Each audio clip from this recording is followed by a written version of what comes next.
আসসালামু আলাইকুম ওয়া রাহমাতুল্লাহি ওয়া বারাকাতুহু। আজকে আমরা শিখতে যাচ্ছি খুব সহজেই কোরআনুল কারীমের সহিশুদ্ধ তেলাওয়াত তাজবিদের নিয়ম অনুসারে। চলুন সূরাতুল আলাকের আমরা শেষের ৩ আয়াত একটু তাজবিদ সহকারে বোঝার চেষ্টা করি এবং সাথে পড়ারও চেষ্টা করি। মনে রাখবেন সূরার যেকোনো মধ্যাহ্ন থেকে তেলাওয়াত শুরু করতে হলে শুধুমাত্র আউযুবিল্লাহ পড়া জরুরি। বিসমিল্লাহ পড়া কিন্তু জরুরি না। কিন্তু আপনি বিসমিল্লাহ পড়তেও পারেন। আউযুবিল্লাহ পড়া কিন্তু আবশ্যক এবং বিসমিল্লাহ পড়া উত্তম। এজন্য আমি আউযুবিল্লাহ দিয়েই শুরু করব। বিসমিল্লাহ আমার ইচ্ছে নেই। এজন্য পড়ব না। আউযুবিল্লাহ দিয়েই আমি শুরু করব। আউযু বিল্লাহি মিনাশ শাইতানির রাজীম।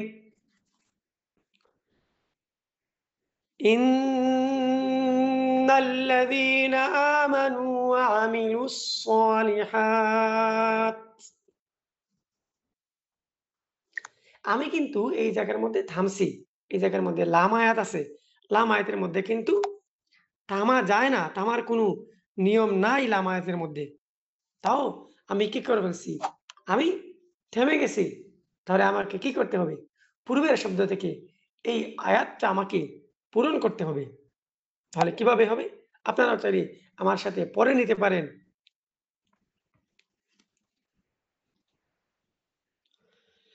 أعوذ بالله من الشيطان الرجيم. أعوذ بالله من الشيطان الرجيم.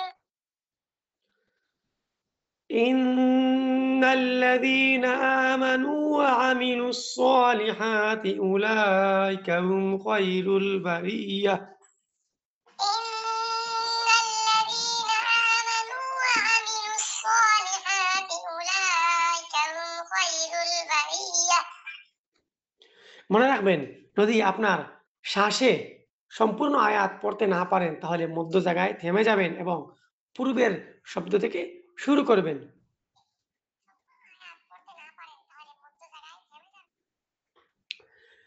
وعملوا الصالحات أولئك هم خير البرية. وعملوا الصالحات أولئك هم خير البرية. جزاؤهم عند ربهم. جزاؤهم عند ربهم. جزاؤهم عند ربهم. جزاؤهم عند ربهم. جنات عدن تجري من تحتها الأنهار.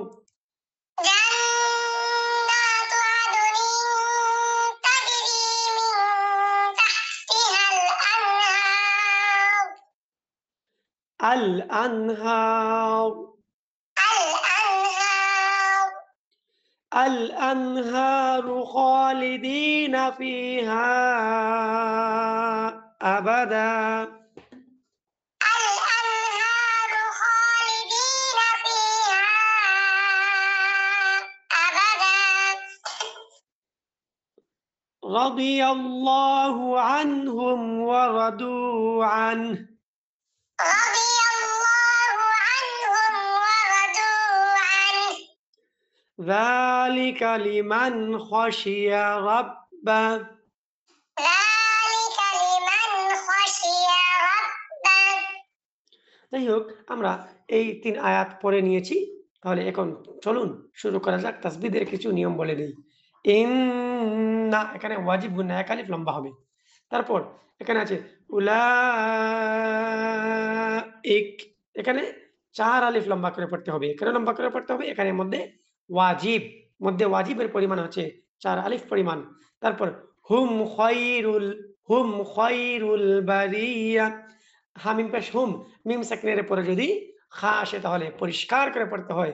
হুম খয়রুল বারিয়া। ঠিক একই রকম মিম সাকিনের পরে আবার আইন আসছে, এখানের মধ্যেও ইজহার করে পড়তে হবে। তারপর আদুনিন তাজুরি, নুন দুজের নিন এই জায়গার মধ্যে ইখফা গুন্না করতে হবে। আদুনিন তাজুরি মিন তাহতিহাল আনহার। মনে রাখবেন, কোন শব্দের সাথে যদি আলিফ আর লাম লেগে থাকে, যদি আপনারা এই শব্দটি শুধুমাত্র পড়েন, তাহলে আলিফ লাম দিয়ে শুরু করতে হবে। খালিদিনা ফিহা আবাদা, এই ফিহার মধ্যে ৩ আলিফ লম্বা হবে। কেন ৩ আলিফ লম্বা হবে? মদের হরফের পরে তার পরবর্তী শব্দের শুরুতেই দেখেন আলিফ আছে, এইজন্য ৩ আলিফ লম্বা করে পড়তে হবে। কাকে? হা আলিফ জবর হাকে। তারপর দালের উপরে ২ জবর আছে, এই জায়গার মধ্যে থামলে ১ আলিফ লম্বা করে পড়তে হয়। ঠিক একই রকম রাদিয়াল্লাহু আনহুম, এখানের মধ্যে আল্লাহ শব্দ আছে, মোটা করে পড়তে হবে। রাদিয়াল্লাহু আনহুম, রাদিয়াল্লাহু আনহুম ওয়া রাদু আন।